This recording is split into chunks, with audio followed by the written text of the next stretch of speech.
You're watching ABC4 News.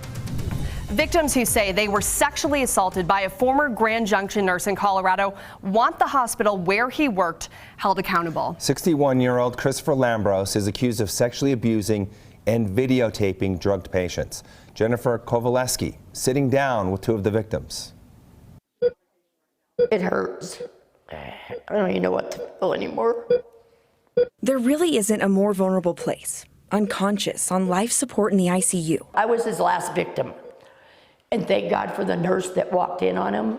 I mean, she's my guardian angel right now. She's one of two patients who say they were sexually abused and videotaped by this former Grand Junction nurse. Police arrested 61-year-old Christopher Lambros in October. I stayed in a coma for, life support for 8 days. So he had 8 days where I was alone. I don't understand how one human being could do something like that to another. We aren't identifying the women because they're victims of sexual assault. They're part of a class action lawsuit recently filed against St. Mary's Medical Center where the nurse worked. There's a lot of victims out there.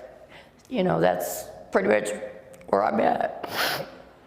I got to be the voice for these people. I will never know what happened to me exactly, but yes, there were photos and videos. That's how they identified me. The lawsuit says investigators found 4 terabytes of data related to Lambros sexually assaulting patients. 4 terabytes of data amounts to something like 65,000 hours of cell phone footage or 700,000 cell phone photos. Lambros worked at St. Mary's for 10 years, and attorney Omiras Muda says Lambros' misconduct dates back to at least 2016. We may never know how many total victims there are. The lawsuit also claims Lambros drugged his victims to make sure they would not wake up.